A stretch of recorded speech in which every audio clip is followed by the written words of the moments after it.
Bonjour à vous tous. On va continuer sur les incoterms et on va vous parler justement de l'incoterm CFR. CFR dans le cadre des incoterms version 2020. Donc, on va parler de l'incoterm CFR.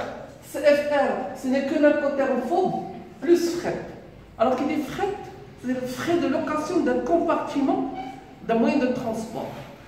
Donc, si vous vous mettez d'accord CFR avec votre fournisseur, ça veut dire qu'il doit mettre la marchandise dans le bateau et payer les frais de transport de la marchandise, c'est ce qu'on appelle fret.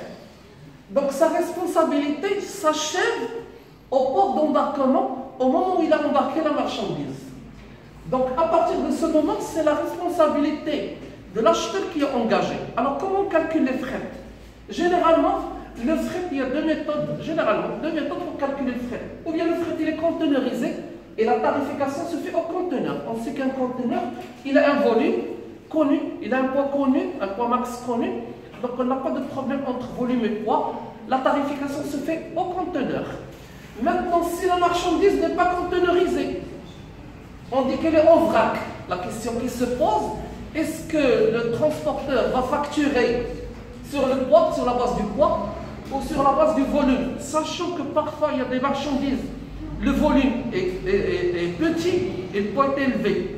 Et vice-versa, c'est-à-dire qu'il y a des marchandises dont le volume est élevé et le poids est faible. Donc va-t-on calculer le volume ou bien le poids? Donc pour résoudre ce problème, les entreprises de transport se sont mis d'accord dans une sorte de conférence, ils se sont mis d'accord sur la règle d'équivalence. Qu'est-ce qu'elle suppose cette règle d'équivalence? La règle d'équivalence va transformer le volume en poids théorique. Et dans ce cas, on pourra comparer le poids réel au poids théorique. Supposons maintenant, comment on calcule cette règle d'équivalence? Ça dépend des moyens de transport. Si on est en maritime, on va utiliser la règle d'équivalence 1 mètre cube égale 1 tonne. Pour mieux illustrer cette opération, on va faire un exemple. Supposons l'exemple en maritime, une marchandise dont le poids, par exemple les là, vous avez une palette, d'accord, où il y a des cartons.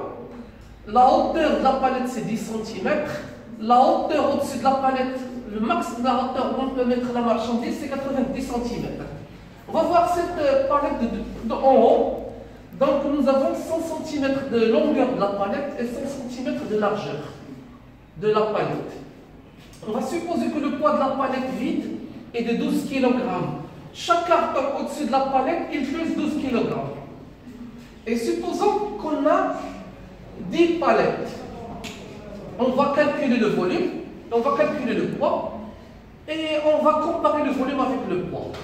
Donc, pour connaître le poids, on a 12 kg par carton, on a la totalité de 100 cartons, je ne vous ai pas dit encore cette information, on a 100 cartons par palette, donc 12 fois 100, là c'est 12 fois 100, ça fait 1200, je lui ajoute le poids de la palette 12 kg, ça fait 12 kg fois 100 plus 12, ça fait 1212, je le multiplie par 10 palettes, ça fait 12 120 kg que je vais transformer en tonnes, ça fait 12,12 tonnes.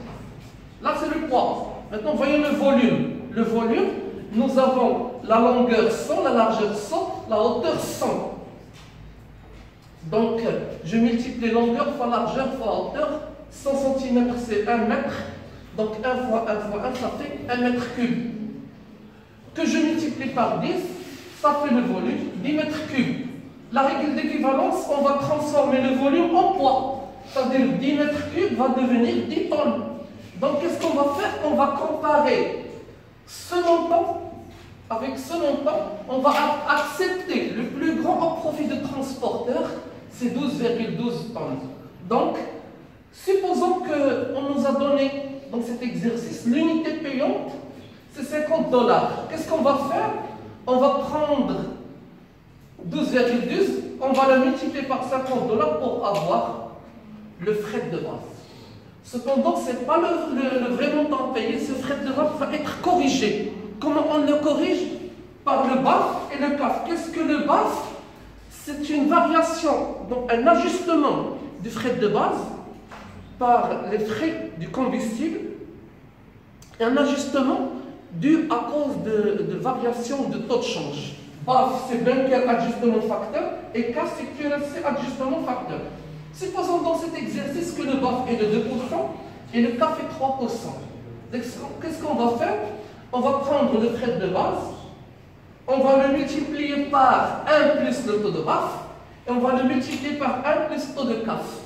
Donc 606 que multiplier 1,02, ça va nous donner ce montant. Et ce montant, on va le multiplier par 1,03, ça va nous donner ce montant. Ou bien directement, pour résumer la tâche, 606 que multiplier 1,02 que multiplier 1,03, ça va nous donner le fret corrigé dû au BAF et CAF.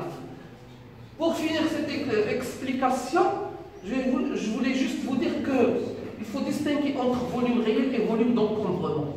Alors, le volume d'encombrement, supposons que j'ai cette palette où il y a 5 cartons. Le volume, c'est quoi d'encombrement? C'est la totalité du volume de la palette et des cartons, y compris cet espace non utilisé. C'est ce qu'on appelle le volume d'encombrement. Merci pour votre attention. La prochaine vidéo, Inch'Allah, on verra la suite des Incoterms version 2020.